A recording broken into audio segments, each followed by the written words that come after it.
que ao despertar de um novo homem nos induz. Te conclama, irmão, de última hora, a ingressar nesta seara de luz. Te conclama, irmão, de última hora. Bem, boa noite a todos. Vamos fazer um boa noite mais sonoro, né? Boa noite, gente. Boa noite. Muito bom. Sejam todos bem-vindos, muito obrigado pela presença. Eu quero já de início agradecer aqui aos nossos companheiros dos Trabalhadores de Jesus, parabenizando pelos 93 anos da casa, que é hoje o aniversário da casa, não é? Dia 3 do mês de abril. Então, nós agradecemos a presença de todos, quem está aqui dentro, quem está ali fora, né? Na cobertura ali, sejam todos bem-vindos. Quero abraçar também meu companheiro Silvio, que agora é meu médium de transporte, olha que chique, né? Que leva para cá, leva para cá. Então, obrigado, Silvio, e obrigado a vocês também pela acolhida. E hoje é uma noite de festa, como disse o companheiro, e eu não posso deixar de saudar também, não só aqueles que aqui estão, encarnados e desencarnados, mas também o pessoal de casa, que está nos acompanhando pela internet, não é? Porque hoje é uma modernidade e as palestras estão sendo transmitidas ao vivo aí, para todo o Brasil, para todo o mundo. Então, quero mandar o meu abraço para a Isabela, que é minha filha, para a Ana Cláudia, que é minha esposa, que estão lá neste momento acompanhando pela internet, e todos os internautas também, que estão conosco, não na presença, mas no coração, neste momento. Hoje é noite de nós refletirmos, de nós rirmos, de nós nos emocionarmos, porque nós vamos falar de um tema que é um tema que todo mundo procura e que é a felicidade. Então, os adversários da felicidade, na verdade aqui nós vamos falar hoje 4 adversários da felicidade. Aí você me pergunta se tem muito mais adversários, eu diria que sim, nós devemos ter aí uns 259 adversários da felicidade. Mas hoje vamos falar de 4, porque senão o tempo não é possível, não é verdade? Mas aqui na cidade de vocês nós estaremos falando de um tema já divulgado e já comentado por Divaldo Pereira Franco, médium baiano. Então hoje eu peço licença a vocês também para contar algumas histórias aqui de Divaldo, para que a gente possa se divertir, para que eu possa animar vocês, e para que a gente possa, ao sair daqui, sair um pouquinho mais felizes do que quando nós aqui chegamos. E sair melhores, né? Porque nós temos que ir melhorando a cada dia, a cada minuto, e é assim que a coisa funciona.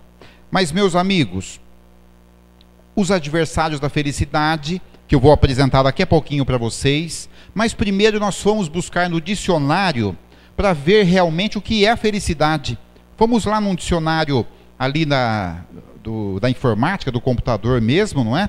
E descobrimos que a felicidade, olha só, é um estado durável de plenitude, satisfação, equilíbrio físico e psíquico, em que o sofrimento e a inquietude são transformados em emoções ou sentimentos que vão desde o contentamento até a alegria intensa, ou o júbilo.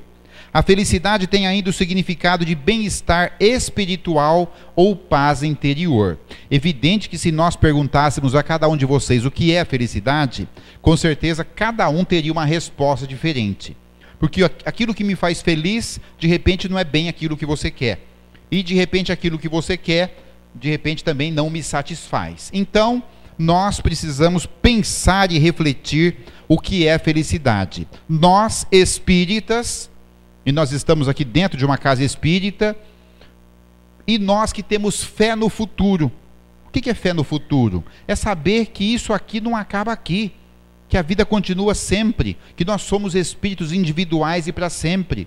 E Allan Kardec, lá no Evangelho segundo o Espiritismo, já comentava no subtítulo A Vida Futura, que olha lá, com o Espiritismo a vida futura não é mais simples artigo de fé, ou simples hipótese.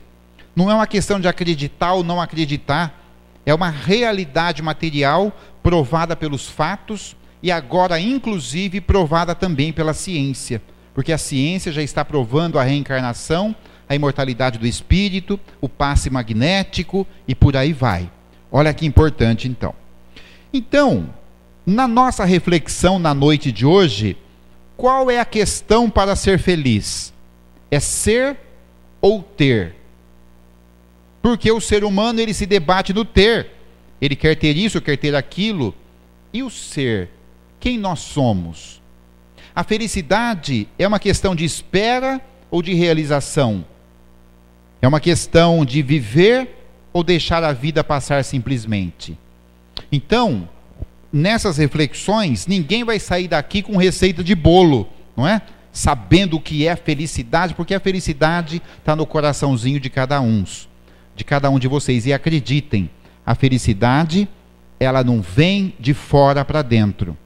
Então não adianta ter, é preciso ser, porque a felicidade, ela vem de dentro para fora.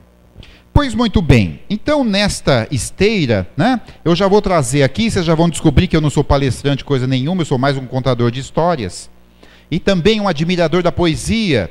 Ninguém gosta de poema aqui? Vocês gostam de poema? Então vamos acompanhar esse da Marta Medeiros, que é uma poetisa, uma escritora da atualidade, e ela fala assim: morre lentamente quem não viaja, quem não lê, quem não ouve música, quem não encontra graça em si mesmo. Morre lentamente quem destrói seu amor próprio, quem não se deixa ajudar, quem não se deixa ajudar. Morre lentamente quem se transforma em escravo do hábito, repetindo todos os dias os mesmos trajetos. Guarda essa frase: escravo do hábito, que nós vamos usar daqui a pouquinho. Quem não muda de marca, quem não se arrisca a vestir uma nova cor, ou não conversa com quem não conhece. Diz ainda a poetisa, aliás, esse poema é muito mais longo, eu acabei encurtando para não ficar tão, comprido, para que a gente pudesse aproveitar melhor o tempo. Diz Marta Medeiros: morre lentamente quem evita uma paixão e seu redemoinho de emoções, justamente as que resgatam o brilho dos olhos e os corações aos tropeços. Morre lentamente quem não vira a mesa quando está infeliz, com o seu trabalho, com o seu amor, quem não arrisca o certo pelo incerto, para ir atrás de um sonho, quem não se permite, pelo menos uma vez na vida, fugir dos conselhos sensatos. E aí lá no finalzinho do poema, Marta Medeiros nos brinda com a seguinte questão: viva hoje, arrisque hoje, faça hoje, não se deixe morrer lentamente, não esqueça de ser feliz. Quem sabe essa é uma boa receita para a felicidade. E aí, meus irmãos, nós já vamos aos 4 adversários da felicidade. É impossível não citar o Divaldo, ou citar o Divaldo, sem citar Joana de Ângeles, o espírito Joana de Ângeles, que é aí uma psicóloga espiritual. E existe um livro, não sei se vocês conhecem, e eu recomendo a pesquisa deste livro, que se chama O Homem Integral. Alguém já ouviu falar desse livro? Já? Olha que bom. O Homem Integral é um livro de Divaldo Franco, foi relançado agora, mas vocês podem encontrar na internet, podem baixar lá na internet. E neste livro ele fala justamente dos adversários da felicidade. Lá são em número maior, mas nós vamos citar aqui apenas 4. E Joana de Ângeles diz o seguinte: os adversários da felicidade são mecanismos psicológicos para nossa autodefesa contra as questões do mundo terreno. Por que eu chamo de adversários da felicidade? Porque não são inimigos.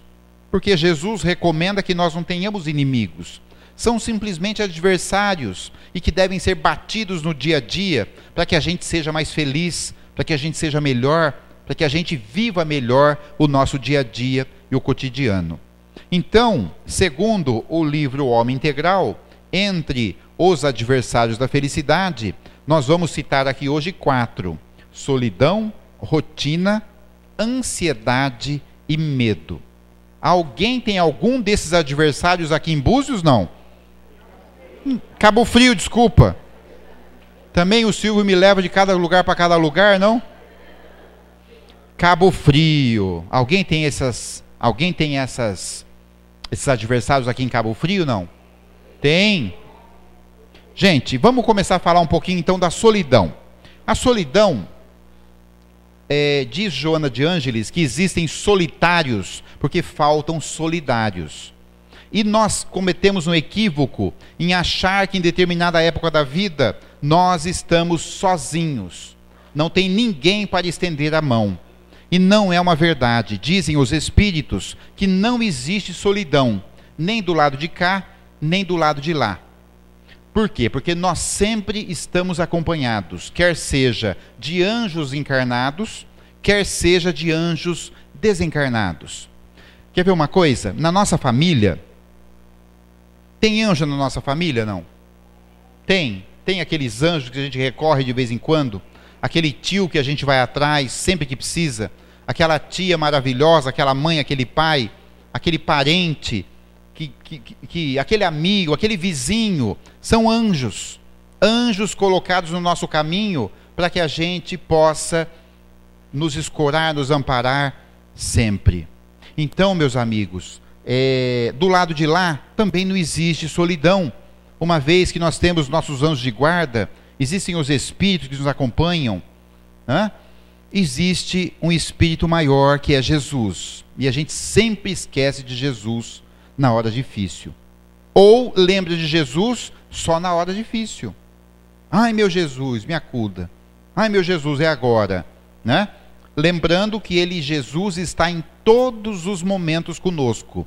Seja na hora triste, seja na hora difícil, seja na hora alegre, seja na hora feliz. Não vou falar muito da solidão, porque este adversário, ele pode ser combatido de várias maneiras. Com um amigo, com a pessoa mais próxima, com o Evangelho de Jesus, que pode ser um amigo nosso, com um animalzinho, Quem gosta de flores, quer melhor a companhia do que as flores, e por aí vai.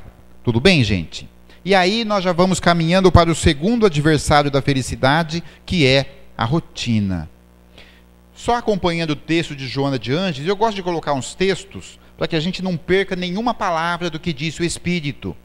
E Joana diz o seguinte: rotina como ferrugem na engrenagem de preciosa maquinaria que a corrói e arrebenta. Disfarçada como segurança, emperra o carro do progresso social e automatiza a mente, que cede o campo do raciocínio ao mesmismo cansador deprimente. Lembra do poema de Marta Medeiros?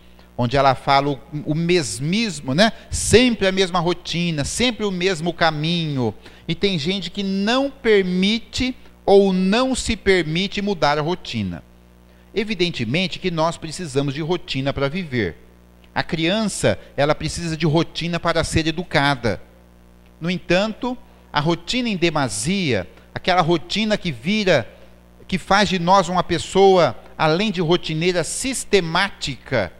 O que é ser sistemático? Você não permite mudar o seu sistema de vida, nem que esteja infeliz. Ah, mas eu sempre fui assim. Eu conheço gente que é espírita há 50 anos, mas ele não muda. Ele fala, não, eu tenho opinião. Eu sou uma pessoa de opinião, eu não mudo. Eu tenho esse meu jeitão. Mas você não está lendo o Evangelho? Não, mas eu tenho minha opinião. Pessoa sistemática. Gente, nós precisamos de rotina sim, evidentemente. Mas permita-se de vez em quando sair da rotina, fazer uma atividade diferente, Se permita isso, nós seremos mais felizes, com toda certeza. Diz o Divaldo que quando ele era jovem, e ele ainda trabalhava na época no Instituto da Previdência Social, lá na Bahia, ainda em Feira de Santana, onde ele nasceu, Divaldo tinha uma chefe. A chefe era a chefe dele, era concursada também, e Divaldo se aposentou no serviço público concursado, e a chefe era o exemplo de pessoa rotineira, de pessoa sistemática. E aí ela vinha sempre com aquela mesma roupa, sempre aquele tom pastel, que não tinha cor de nada, sempre aquele coque da época no alto da cabelo, aquela sobrancelha a lápis, e era sistemática. Ela chegava 10 minutos antes, saía 10 depois. Não se permitia sair nem 1 minuto antes, nem 1 minuto depois. Olha, posso falar com você? Não, hoje eu não posso, que eu preciso ir embora. Não, mas é só uma coisinha. Não, amanhã. Já está na minha hora, são 5h10. E assim foi acontecendo. E ela era de família abastada. Era de família que tinha um dinheirinho bom. E o Divaldo, coitado, sempre com aquele salário pequeno, no tempo que ainda se pagava pouco para os funcionários públicos, Aquele tempo, Hoje as professoras não podem mais reclamar de nada, não é verdade, gente? Tem alguma professora aqui? E aí, gente, o Divaldo sempre com aquele salário pequeno, ela tinha o salário maior ainda de família rica. E diz o Divaldo que quem tem sorte, e ela tinha sorte. Porque ela era sócia remida. Sabe o que é sócio remido? Você não precisa nem pagar a mensalidade do melhor clube daquela cidade. E aí então, ela um dia chegou para o Divaldo e falou: Divaldo, você não sabe o que aconteceu. Era muito amiga do Divaldo, o Divaldo gostava muito dela também. Lá no meu clube vai vir uma cantora norte-americana. Era uma cantora da época, que eu não vou dizer, não vou saber o nome, mas era uma contralto, um vozeirão, né? Vai vir essa cantora americana, vai fazer um show no Brasil. E esse show vai ser no meu clube. E eu ganhei o ingresso. Aí o Divaldo já tinha ouvido falar daquela cantora através do rádio, não é verdade? Mas então, ela vai vir aqui? Vai. Puxa vida, mas que sorte, hein? Então você vai ver o show? Disse a chefe: olha, Divaldo, eu estou achando que eu não vou poder ir. Como não vai poder ir? Vai ser uma sexta-feira, você não trabalha no outro dia. Não sabe o que é, Divaldo? Disse ela. É que o show da cantora começa às 9 horas da noite. Deve terminar ali por umas 11 e pouco. E eu me deito às 10. Então eu não posso ir. Mas como não pode, criatura? Vai no show. Não, eu não posso perder hora de sono. Mas outro dia é sábado, você dorme mais um pouco. Não, eu gosto de acordar na hora certa. Porque senão eu fico com dor de cabeça. Gente, rotineira. Você percebeu que o rotineiro, o sistemático, ele deixa de ser feliz? Ele deixa de ser feliz. E aquela semana rolou, todo dia o Divaldo dizia a ela: como é que é? Vai ou não vai? Não, não vou. E o Divaldo insistindo: minha filha, vai. Imagina aquele salão enorme com 500 mil cadeiras, poltronas, um lugar vazio lá no meio, o seu lugar. Não é justo com a cantora que vem lá dos Estados Unidos. Uma cantora belíssima, a primeira negra a entrar na Casa Branca. E você vai fazer essa desfeita? Ah, Divaldo, mas não quero saber, porque depois eu perco hora de sono, fico mal. Estou pensando. Na quinta-feira, Divaldo de novo insistiu: como é que é? Vai ou não vai? Ah, estou pensando que eu não vou. Na verdade, o Divaldo queria o ingresso dela cedido, né? Mas estava com vergonha de falar, não ia pedir, cometer essa indelicadeza. Mas aí então, quando chegou na sexta-feira, dia do show, ela chegou na repartição, o Divaldo falou: vai ou não vai? Ela falou: não vou. Não vai mesmo, está decidida? Estou decidida. Então, minha filha, você cede o ingresso para mim, porque eu quero ir no seu lugar. Depois eu te conto o show inteiro, em detalhes. Ela falou: Divaldo, eu gosto muito de você, mas eu não posso. Porque tem cabimento, eu ganhei o ingresso. Agora eu vou dar para você ir no meu lugar. A pessoa que me cedeu o ingresso pode até ficar chateada. Como é que eu passo o ingresso para frente? Não foi nem ela e nem ele. E a poltrona deve ter ficado vazio naquela noite por conta da rotina, do sistema, né? E a rotina é tão interessante que você não é feliz e impede o outro de ser feliz. Impede o outro de ser feliz. E assim foi. Aí, os anos rolaram e o Divaldo, já espírita, recebeu uma mensagem de uma contista sueca chamada Selma Lagerlöf. Selma Lagerlöf. E aí ele, psicografando as primeiras páginas, e a dona Joana de Ângeles disse: Divaldo, não vamos publicar nada agora. Guarda essa psicografia na gaveta e depois a gente vê como é que faz. E ele ficou encantado com aquela mensagem tão bem escrita em português por uma contista sueca. E aí ele queria saber mais dessa contista, mas não tinha material. E naquele tempo, 1950 e pouco, eles não tinham uma ferramenta, pasmem os senhores, chamada Google. Não tinha. Olha que coisa. Hoje você vai no Google, tem tudo lá, né? Selma Lagerlöf, sueca, alemã, né? Aquele tempo não tinha. Aí o tempo correu e a editora Saraiva, no ano de 1959, lançou uma coleção. Aquele tempo que vendia enciclopédia de porta em porta, não é do meu tempo, né? Mas eu vi na internet que vendia Barça, Delta Larousse, né? Vendia porta em porta, e a editora Saraiva, editora que existe até hoje, lançou uma coleção de enciclopédias toda aveludada, camurçada, aquelas capas belíssimas. E um desses volumes eram os contistas estrangeiros, os escritores estrangeiros traduzido para o Brasil, e um desses volumes era justamente Selma Lagerlöf. Adivinha quem comprou a enciclopédia? Não foi o Divaldo, foi a chefe dele. E ela cometeu uma maldade. Ela pegou toda a enciclopédia, levou para a repartição pública e colocou na prateleira dela, falou: Divaldo, venha ver o que eu comprei. Quando o Divaldo viu Selma Lagerlöf, os olhinhos dele brilharam. Ele falou: meu Deus, agora eu vou poder dar uma passadinha de olho nesse texto e comparar com a psicografia que está lá na gaveta, para ver se é o mesmo estilo, para ver mesmo se é o mesmo espírito, né? Não sei. E aí ele disse: mas que beleza, você comprou? Comprei. E vai começar a ler quando? Ela falou: não, Divaldo, não vou começar a ler agora não. Como não vai começar a ler agora? Você acabou de comprar, tudo novinho, cheirando novo. Não, Divaldo, isso aí é para depois. Sabe o que acontece? Eu tenho uma fazendinha, um sítio, disse ela. E eu sou filha única, quem tem sorte, tem sorte. E vou herdar o sítiozinho, porque é só meu, só tem meu pai e minha mãe, vai ficar para mim. E aí, quando eu me aposentar, eu vou mudar para o meu sítio, tenho lá uma varanda, uma rede. Imagina, lá na Bahia, uma rede é tudo de bom, né? E aí, então, eu deito e vou começar a ler livro por livro, degustar cada página. Faltam apenas 10 anos para eu me aposentar. Divaldo falou: minha filha, 10 anos. 10 anos. Mas posso fazer um pedido? Claro, Divaldo, diga. Você não me empresta esse livrinho de capa azul só para me dar uma olhadinha? Era o da Selma Lagerlöf. Ela disse: ô, Divaldo, gosto tanto de você. Já viram essa história, né? Mas eu não posso emprestar. Imagina, daqui 10 anos eu vou pegar um livro para ler, eu quero ler livro novo, que ninguém folheou. Aí você me devolve o livro com orelha, cheio de marca. Faz o seguinte, depois que eu ler, eu te impresso. Mais fácil chegar ao Google, né? Diz o Divaldo que ela não leu a coleção, porque ela desencarnou antes de se aposentar. Oxi, essa foi boa, né? Então, gente, daqui 10 anos eu não sei o que vai acontecer, né? Ah, se Deus quiser, daqui 10 anos eu converso com você. Não, conversa já. Conversa a semana que vem, pelo menos o mês que vem, o ano que vem, quem sabe. Faça planos. Claro, temos que planejar, mas não planeja para daqui 10, 20 anos, não é? A gente não sabe o que vai acontecer. Então, não façamos com que a rotina norteie de forma engessada a nossa vida. Porque a rotina é isso daqui, ó. Você levanta, faz sua higiene, faz sua alimentação, trabalha, faz sua alimentação de novo, trabalha mais um pouco, se alimenta de novo, descansa, faz sua higiene, vai dormir, outro dia começa tudo de novo. E daqui a pouco fala: meu Deus, olha meus netinhos correndo aqui, nem vi a vida passar.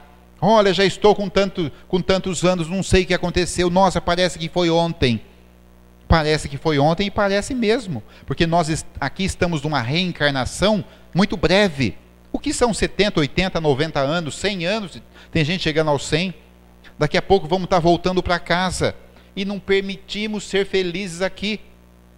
Diz lá o Evangelho que a felicidade não é deste mundo, não diz? Está lá. Mas é evidente que a felicidade não é deste mundo, mas pode começar neste mundo. Se a gente aprender a amar, se a gente aprender a ser feliz de alguma forma. Então esta é a rotina que diz o Espírito Joana de Ângeles a nós. Então já falamos da solidão, já falamos da rotina, e agora nós vamos, olha lá, falar um pouquinho da ansiedade, que segundo Joana é o tóxico que corrói o dia a dia e a vida. Olha, nós aqui estamos com a casa cheia, não é? E eu espero que ninguém esteja ansioso para que a palestra termine logo. Tem alguém ansioso aí? Não. Porque de repente alguém deve estar falando: meu Deus, já é domingo, começou essa ladainha 6 horas, fez a prece. Nossa, com sorte, eu vou sair daqui umas 7h10. Umas 7h10. Não é? Ainda vou perder um pedaço do Faustão. Então, gente, a ansiedade é isso. Você deixa de aproveitar aquele momento pensando em outros momentos. Quem sabe nem importantes, e quem sabe momentos que nem vão acontecer, porque nós ficamos ansiosos, esperando que possa acontecer alguma coisa, quando na verdade a gente não sabe se vai acontecer. Nós temos que ter certeza do agora. Daqui 1 hora, 2 horas, 10 horas, 1 ano, não sei o que vai acontecer. Então, é importante nós focarmos no momento. Aproveita o momento. Tem gente que já fica fazendo uma coisa, pensando em outra coisa, esquece até do que está fazendo, não aproveita aquele momento. Acontece muito em casa espírita na hora do passe. Verdade, o sujeito passa lá na rua, aí vê lá na placa, Trabalhadores de Jesus. Nossa, acho que aqui é centro espírita. Acho que eu vou entrar que eu estou precisando de um passe. A pessoa não é espírita, mas ela entra, a porta é aberta, ela senta lá no fundo, fica esperando, aí chega a hora do passe. Vocês sabem que um médium passista não é qualquer pessoa. É uma pessoa que se preparou, que estudou, que se dedica àquela atividade do passe. Tem médiuns passistas tão rigorosos que no dia que vão ministrar o passe, eles se abstêm de uma série de coisas. Alimentação mais leve, né? Procura não fazer embate com ninguém, não discute com ninguém, passa um dia mais tranquilo, não é? Para que chegar naquele momento do passe, ela possa se doar de uma forma mais efetiva. Aí, vai lá na câmara de passe, vem o sujeito que eu contei que vem lá da rua, ele entra na câmara de passe para tomar um passe, né? Que ele não está bom, aí ele senta lá. O que o médium passista fala para ele? Pensa em Jesus? Ou fala alguma coisa assim, não é? Fecha os olhos, impõe as mãos, está naquele momento se dedicando àquela pessoa. Aí só que ele esquece de pensar em Jesus. Na hora do passe ele fala, meu Deus, amanhã é segunda-feira, tenho que ir lá na caixa receber. Amanhã é dia do meu benefício, amanhã é dia da minha pensão. Depois eu vou pagar umas continhas, preciso comprar a ração do passarinho, preciso comprar o alpiste, preciso comprar não sei o quê. Ai, amanhã eu vou ter um dia tão cheio. Dali a pouco, ele sente uma mãozinha tocando o ombro dele, avisando que o passe acabou. Aí ele fez o quê? Ansiedade. Ansiedade. Ele está pensando amanhã se depositou o dinheiro dele ou não. E ainda sai falando mal da casa espírita. Casa espírita fraca. Entrei com a dor andou para esse lado agora. Nós estamos em Cabo Frio, né? Vou lá para o Rio de Janeiro, vou lá para Búzios. Vou para frente lá, porque aqui o negócio está meio fraco. Esse pessoal, não sei o que está fazendo aqui. 93 anos com essa casa aberta, uns passe fraco desse. Gente, não é o passe, é a ansiedade. Ansiedade. E nós somos assim. Nós somos ansiosos. Posso voltar no Divaldo? Divaldo vai fazer uma palestra. Aí ele chega, sempre uma hora mais cedo, era um salão grande. Aí ele chega assim, vai cumprimentando os companheiros, tal. Não havia ninguém no salão ainda. Ele senta assim no fim da fila onde está o senhor ali. Senta ali, fica quietinho, todo de terno, gravata, aquele tempo um cravinho na lapela, todo cheirosinho, né, tomado banho. Se preparou para aquele momento. Ficou ali em oração, de vez em quando alguém chegava, cumprimentava, mas ele ali quietinho. De repente chega um senhor, lá da porta da rua, vem andando assim, um senhor meio grandão, atarracado assim. Sabe essas pessoas ansiosas, que nem está tão calor, ele já chega suando em bicas, já chega com a camisa molhada assim, aquele negócio horroroso, e aquele senhor chegou na ponta assim da fila, olhou para ele, falou, o senhor é o tal Divaldo? Ele falou, eu sou o tal Divaldo. É o senhor que vai falar? Sou eu que vou falar. Tá, então, o senhor dá licença, eu posso dar um abraço? O Divaldo falou, mas você quer dar um abraço por quê? Não, porque depois vai que tem muita gente, não dá tempo, então já vou abraçar logo. Isso o Divaldo conta em palestra. Já vou abraçar logo? O Divaldo falou, mas como é que o senhor vai me abraçar, que o senhor nem assistiu a palestra? Vai que o senhor não gosta? Não, mas pelo menos já fica livre. Abraçou o Divaldo, ele todo cheirosinho, empapou ele de suor, né? Obrigado, viu, seu Divaldo? Obrigado. Viu, só mais uma coisinha. O senhor sabe se começa às 8 em ponto? Aí o Divaldo falou, olha, eu não sei. Não é o senhor que vai falar? Não, sou eu que vou falar. Então como é que o senhor não sabe que hora começa? Não, começa às 8, mas não sei se eu começo a falar às 8. Mas como assim? Não, senhor, o evento começa às 20 horas. Mas quem dirige o evento não sou eu, é o irmão que vai dirigir o evento. De repente vai ter uma apresentação, uma prece, uma leitura, como foi feito hoje, né? Um jogral, uma música, uma pecinha de teatro, um outro preletor pode falar antes de mim. Mas não vai começar às 8? O homem foi embora decepcionado. Sentou na 10ª fila assim, quando foi mais ou menos umas 7h30, já estava chegando gente, né? Vem o homem de novo, o Divaldo ali cumprimentando as pessoas, ele, dá licença. O Divaldo falou, pois não, senhor, olha, falta só 30, viu? O Divaldo falou, falta 30 o quê? 30 minutos. o Divaldo, com a paciência, falou: meu amigo, não faltam só 30 minutos, ainda faltam 30 minutos. E eu quero aproveitar tanto esses 30 minutos. Olha quanta gente chegando, quanta gente nos cumprimentando, essa alegria de estar com vocês. Então, olha, a gente pode aproveitar tão bem esses 30 minutos. O homem falou assim: isso é, né? Foi embora mais uma vez decepcionado, por conta da ansiedade. Quando faltava 15, vem o obsessor encarnado do Divaldo. Quando o Divaldo vê o colinho assim, vê ele virar a fila, meu Deus, se sou eu, que não tenho a envergadura do Divaldo, nem do Chico, nem de ninguém, eu já falaria para o sujeito: meu amigo, o senhor não quer sentar lá e esperar? Você não falaria também? Meu, senta ali, espera ali, está me atrapalhando. Mas o Divaldo, meu amigo, o que foi? Só falta 15, viu? Falta 15 o quê, meu amigo? Minutos. Não faltam só 15 minutos, ainda faltam 15 minutos. Tal, né? E o Divaldo diz que graças a Deus que deram a palavra para ele às 8h05, porque o sujeito estava ali na 10ª fila, não se cabia de ansiedade. Sabe aquele jeito que cruza as pernas, descruza as pernas, e mexe na cadeira e vira para trás, vira para frente, olha o relógio, consulta o relógio de pulso para ver se os dois estão andando igual, né? E aí, o Divaldo começou a falar às 8h05, quando foi 8h10, o sujeito olhando no relógio de novo, 8h15 de novo, o Divaldo pensou. Mesmo falando, ele pensou o seguinte: que pena, porque eu vou falar 70 minutos, disse o Divaldo, que é o tempo dessa palestra. Em 70 minutos, ele vai ter olhado no relógio 14 vezes. Ele olhou umas 30 vezes no relógio. Quando terminou a palestra, o Divaldo tinha um palco como esse, o Divaldo de pé, né? Agradeceu: muito obrigado, boa noite. Todo mundo se levantou para bater palma. Adivinha quem vem? O sujeito. Veio no pé do palco assim, olhou para o Divaldo olhou para ele, e ele falou: posso falar uma coisa para o senhor? O Divaldo falou: pode. Olha, o senhor fala, hein? O Divaldo fala que até hoje não sabe se foi uma crítica ou foi um elogio. Ele falou: eu falo. Nossa, o senhor fala, hein? Olha. O Divaldo falou: meu amigo, eu sou palestrante, eu vim lá de Salvador. Se eu venho aqui e fico mudo, nunca mais ele me chama. Não, eu achei que era meio curto, mas o senhor falou bastante. Aí o Divaldo perguntou: posso fazer uma pergunta agora para o senhor? Pode. O senhor entendeu o que eu disse? O senhor prestou atenção nas minhas palavras? Ou, seu Divaldo, o senhor vai me desculpar, estou com tanto problema lá em casa, nem deu para prestar atenção direito. Ansiedade. Ele foi lá para testar a paciência do Divaldo, do orador, do médium.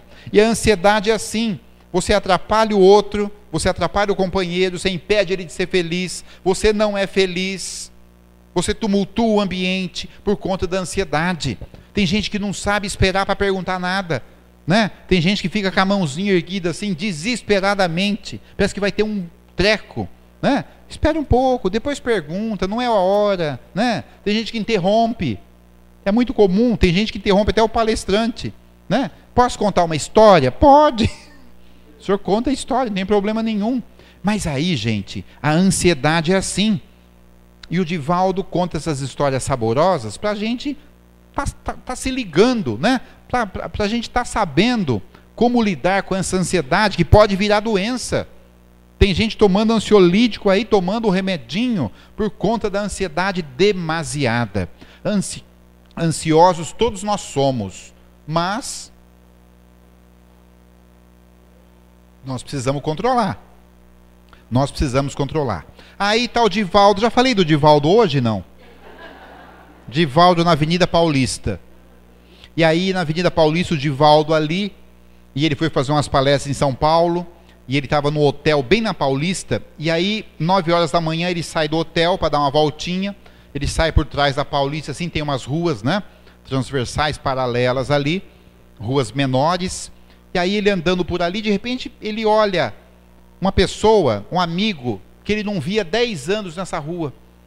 Foi uma coincidência, encontrar uma pessoa em São Paulo é uma agulha no palheiro. Mas aí ele olhou, uns 10 metros de distância assim, ele viu a pessoa, era um amigo, ele falou o nome do amigo, o amigo parou. Quando você ouve a sua voz, uma voz conhecida com o seu nome, você para. Aí o amigo olhou e falou: Divaldo, você? De longe, 10 metros. Ele falou: tudo bem? O homem falou: tudo bem. Aí o homem falou, então tchau, viu? Eu falei, como tchau?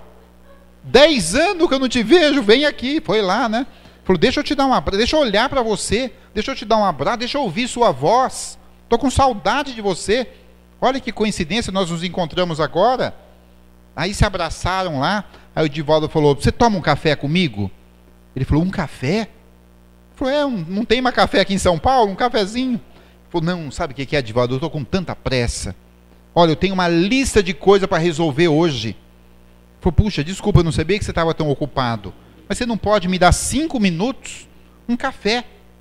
Eu pago o café, se for o caso. Ele falou, tá bom, se for rápido, tá bom. E o amigo era baiano também. Você sabe que baiano é tranquilo, né? Tranquilinho, né? Não tem muito. Aí foram lá para a cafeteria, tomaram um café, comeram um salgadinho, um pão, tomaram mais um café, começa a conversar da infância, lá de Feira da Santana, lá de Salvador, pergunta uma coisa, pergunta a outra, mais um cafezinho. Daí a pouco o amigo fala, Divaldo, vamos almoçar? É meio-dia. O Divaldo falou, você almoça comigo? Almoço. Então vamos almoçar. Saíram dali, foram para um pequeno restaurante, comeram lá alguma coisa, e continua a conversa, e papo vem, papo vai. De repente o amigo fala, Divaldo, vamos tomar mais um café? Falta 15 para as 3. O Divaldo admirando, né? Porque estava com tanta pressa, ansiedade. E aí foram para a cafeteria de novo, cafezinho, tal, aquela conversinha, aquela falinha arrastada do baiano, gostosa, né? E aí então, quando foi 5 da tarde, o Divaldo se levantou e falou, meu amigo, eu preciso ir embora. O amigo falou, mas já? Nós nem conversamos direito. Nós estamos desde as 9 da manhã aqui, não conversamos. Ele falou, não, agora eu preciso ir embora. Mas por que você está com tanta pressa? Ele falou para o Divaldo. Não estou com pressa. Então senta aí. Não, agora deu o meu horário. É que eu preciso ir para o hotel, preciso tomar um banho. Aí eu tenho que esperar o transporte, que eu vou fazer uma palestra. E é longe, aqui em São Paulo demora. Então, eu preciso me aprumar, né? Eu preciso dar um jeito. Puxa, Divaldo, que pena. Nós nem falamos direito. Aí o Divaldo falou para ele, escuta, mas posso fazer uma pergunta? Você não tinha tanta coisa para fazer urgente, uma lista de coisa? Ele falou, não, Divaldo, eu estou de férias.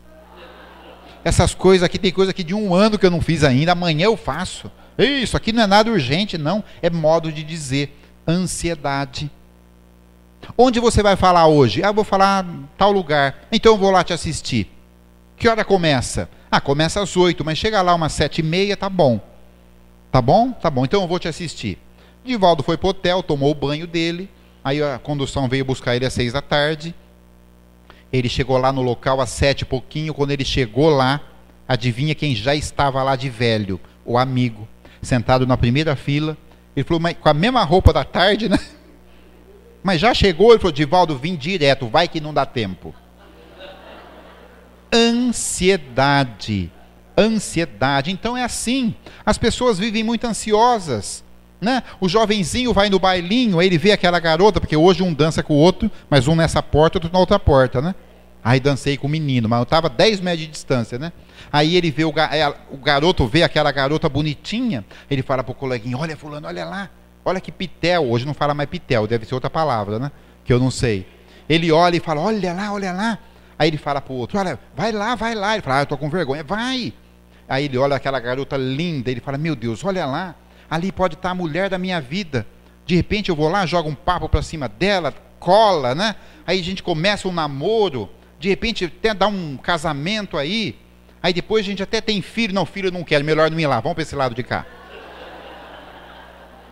Ansiedade, né? Já pensou se Públio Lentulus tivesse falado isso? Visto Lívia naquele baile, né? Lá no Império, não sei, né? De Roma. Aí ele vê aquela mocinha, olha, Lívia, pode ser minha futura esposa, posso ter 2 filhos com ela. Não, melhor não, tchau, não quero mexer com isso não. Perdeu a alma gêmea, que está com ele até hoje, não é? Em coração. Então, gente, a ansiedade é assim. E aí, nós passamos para o medo. O medo é impeditivo da realização pessoal. O medo é tão engraçado que a gente não entende o medo. Porque o medo é natural. Ninguém atravessa a rua sem olhar para os lados, né? Ninguém sai de casa sem conferir se a porta está trancada. Porque nós temos a nossa precaução. Nós temos os nossos medos.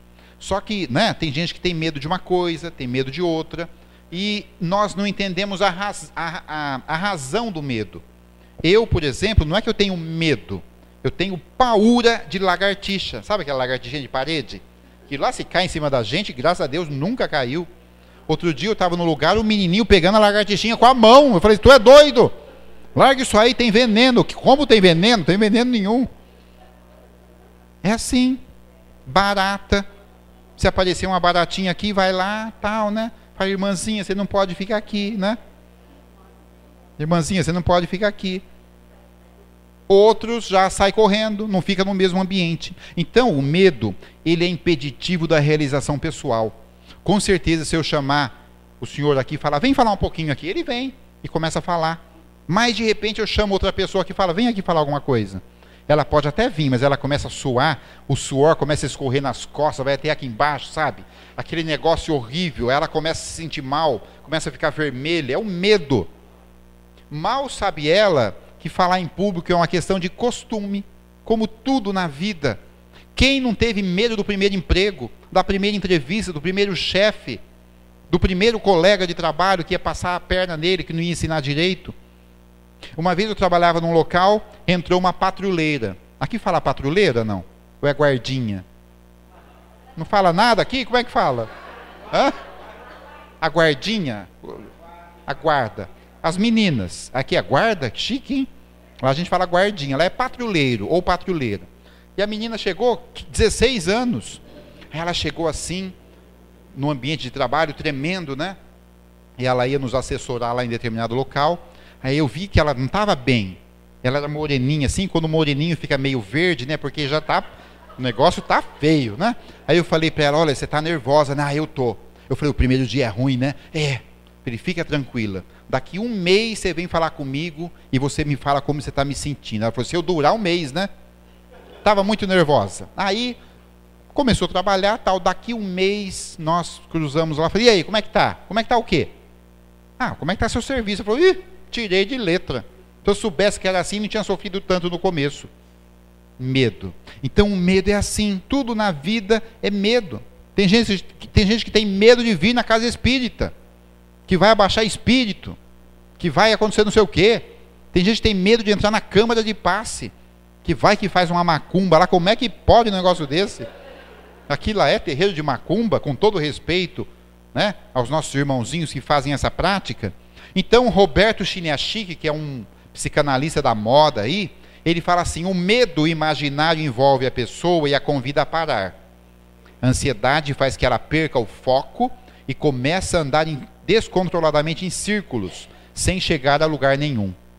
Então o medo é tão engraçado. Eu lembro de Vinícius de Moraes, o poetinha. Alguém gosta do Vinícius de Moraes aqui? O Vinícius, ele tinha medo de avião, sempre teve, a vida inteira.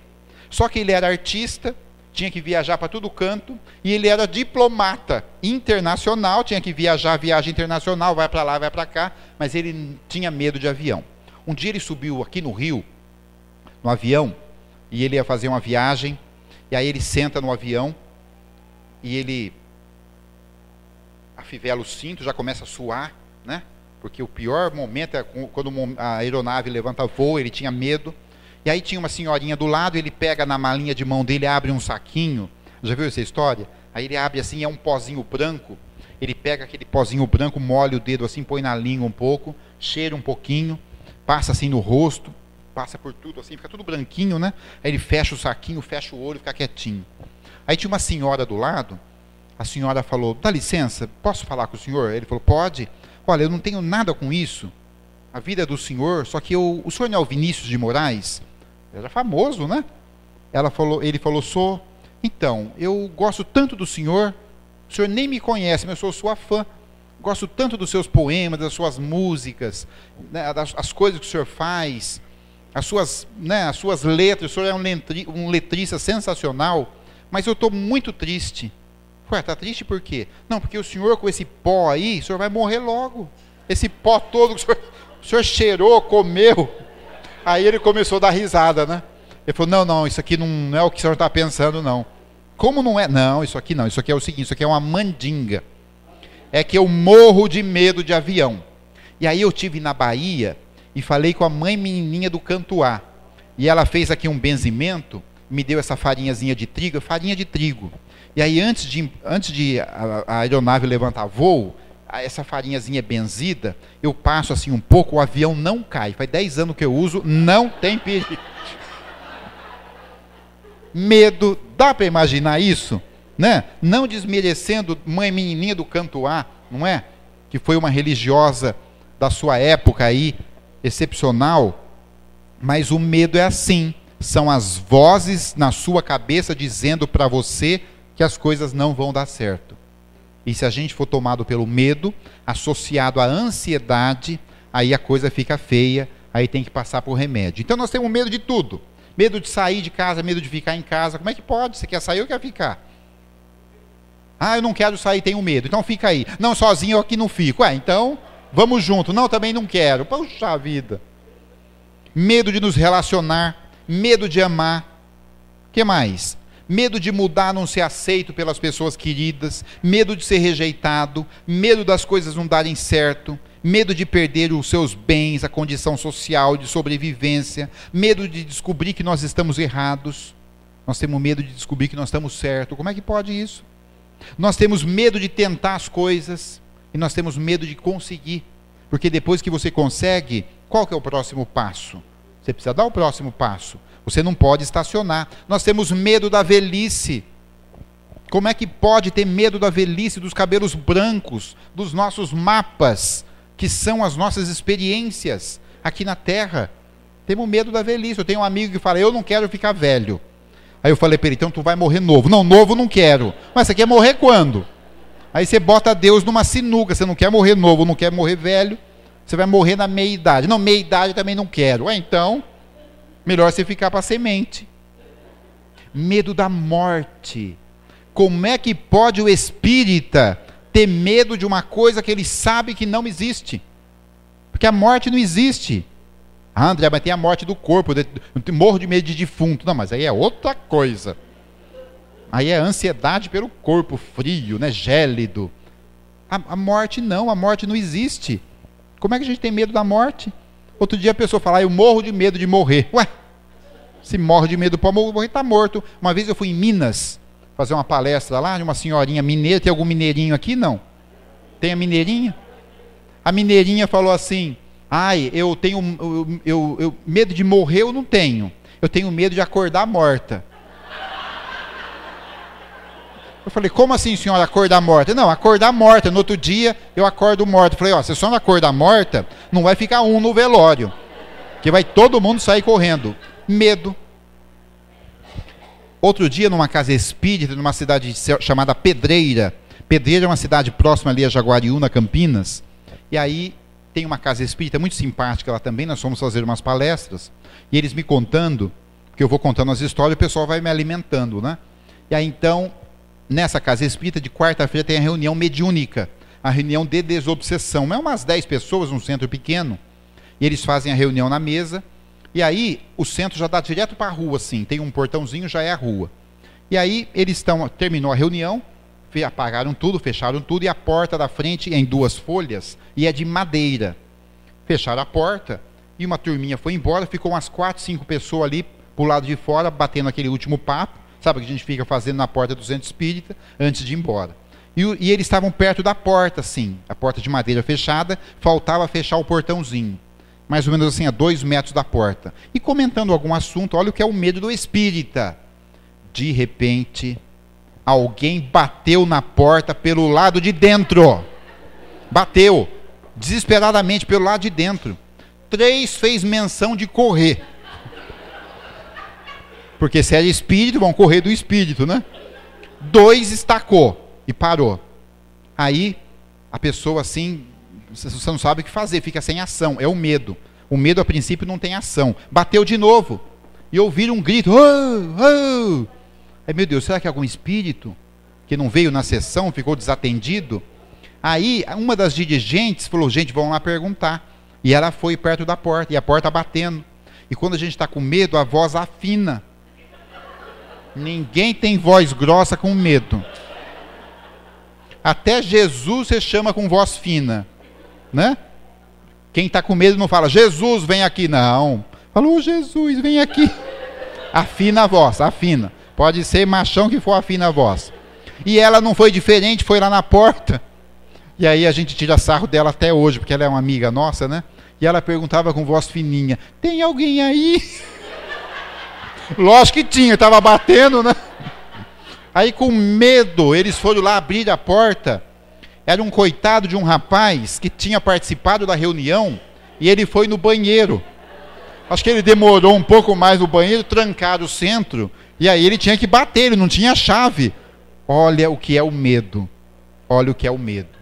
Então, gente, medo da velhice, medo da morte, o medo é tão interessante. Olha isso daqui.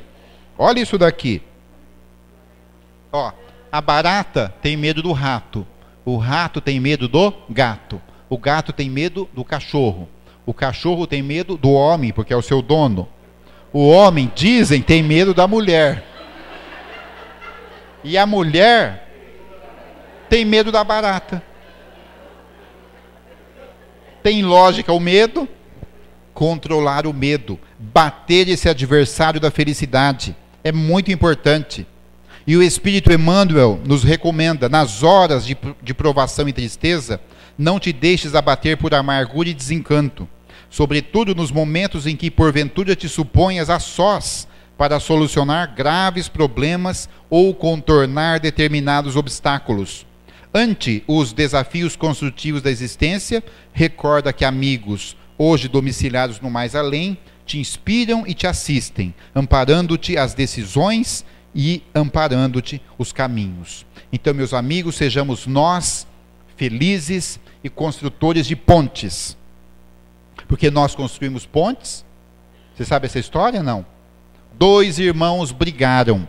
Eles tinham fazendas vizinhas, fazendas limítrofes. Sabe essa história? E aí um dos irmãos chamou um carpinteiro e recomendou que ele construísse uma muralha, tapando a fazenda do vizinho, do irmão. E falou, pode fazer um muro bem alto, 5 metros de altura por 30 de largura aqui de extensão, e quando eu voltar de viagem eu lhe dou a sua paga. E foi viajar, quando ele voltou não tinha muro, coisa nenhuma, o carpinteiro havia construído uma ponte, unindo as 2 propriedades. E ele ficou doido da vida, como é que o senhor me faz isso? Me acabou com os pregos, com a madeira, e ainda me faz uma ponte, eu pedi um muro, uma muralha. E começou a discutir ali no pé da ponte com o carpinteiro, quando o irmão, na outra propriedade, olhou de longe, os 2 ali conversando, não dava para ouvir o que eles falavam, mas ele pensou assim, o irmão, puxa vida, o meu irmão mandou construir uma ponte para mim. Vai ver que ele quer fazer as pazes. E é meu irmão, eu amo ele, mas nós nos desentendemos, tivemos uma briga, já é hora de reatar. E se ele fez uma ponte, eu vou ter que ir lá. E foi. E aí o irmão lá brigando com o carpinteiro, olhou o irmão vindo, falou, mas o que meu irmão está querendo?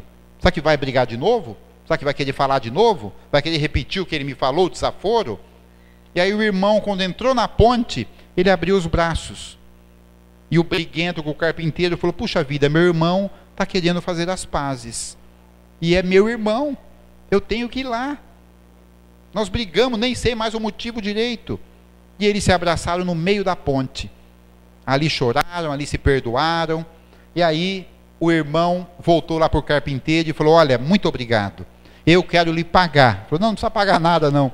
Não, eu quero lhe pagar. Vamos fazer o seguinte, você vai ficar trabalhando aqui comigo. Você vai trabalhar. Quanto você quer ganhar? Vou te dar um salário bom. Ele falou, não quero um salário bom não, estou indo embora. Como está indo embora? Não, estou indo embora. Não, vamos fazer o seguinte, você vai ser meu meeiro. Sabe o que é meeiro? Tudo que eu ganhar, você vai ganhar metade. Se eu ficar rico, você vai ficar rico junto comigo. Eu falei, meu amigo, eu não quero ficar rico com ninguém. Eu estou indo embora. Aí o irmão disse, então me dê um motivo, só um, para que você está indo embora. Ele disse, eu tenho que ir embora, porque eu tenho que construir outras pontes. Então, meus amigos de Cabo Frio, agora acertei, né? Vamos construir pontes. E vamos lembrar que este espírito está no leme, não só do nosso país, mas do nosso mundo. Então não há que ter desespero, há que se confiar em Jesus, há que fazer a nossa parte, mas confiar em Jesus, que é um espírito experiente, um espírito que está ao nosso lado desde a criação do globo e que hoje é o seu governador. Não desista, Jesus está no leme. e Emmanuel diz ainda uma frasezinha que é assim: segue adiante, e se lágrimas te encharcam a ponto de sentires a noite dentro dos teus olhos, entrega as próprias mãos nas mãos de Jesus e prossegue servindo, na certeza de que a vida faz ressurgir o pão da terra lavrada e de que o sol de Deus amanhã nos trará um novo dia. E agradecendo a presença de todos vocês, espero que vocês tenham refletido bem com os adversários da felicidade. Eu queria desejar muita coisa a vocês, mas como eu não sou muito, eu vou me utilizar de um poeta para fazer uma oferta especial no dia de hoje, e é uma oferta de felicidade. Hoje que a casa está em festa do seu aniversário, eu gostaria de desejar a todos vocês o seguinte. Depois eu falo o nome do poeta, mas eu desejo a vocês, por exemplo, fruto do mar, cheiro do jardim, namoro no portão, domingo sem chuva, segunda sem mau humor, sábado com seu amor.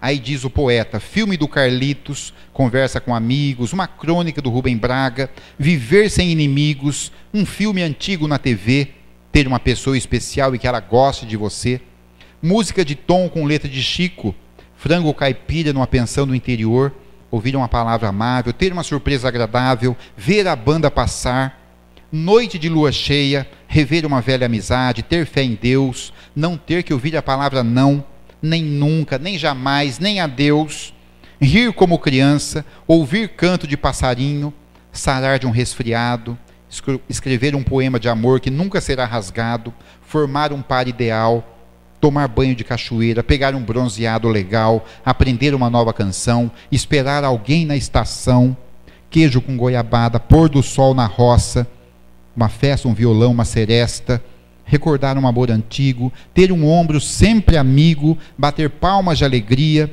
uma tarde amena, calçar um velho chinelo, sentar numa velha poltrona, tocar violão para alguém, ouvir a chuva no telhado, um vinho branco, bolero de Ravel e muito carinho meu, assim disse Carlos Drummond de Andrade.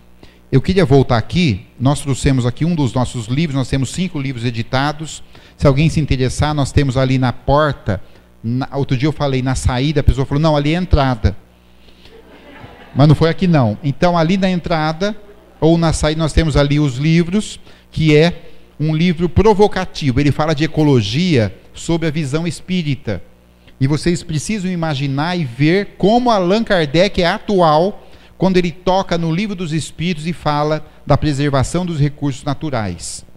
Esse livro foi motivado o ano passado, porque faltou tanta água em tanto canto, que nós fizemos esse livro, e fizemos até uma brincadeira, porque o espírita, ele sempre diz que quando ele desencarnar, quer ir para onde? Nosso lar. Aí eu coloquei assim, enquanto o nosso lar for aqui, que nós precisamos cuidar daqui. E aí, é evidente que é uma outra palestra, mas a sacada tática, né, não é deixar um planeta melhor para os nossos filhos. A sacada é deixar os filhos melhores para o nosso planeta. E aí, gente, agradecendo mesmo de coração todos vocês, vamos encerrar com Fernando Pessoa, quando ele diz: segue o teu destino, rega as tuas plantas, ama as tuas rosas, o resto é a sombra de árvores alheia. Muito obrigado a todos e até a próxima. Obrigado.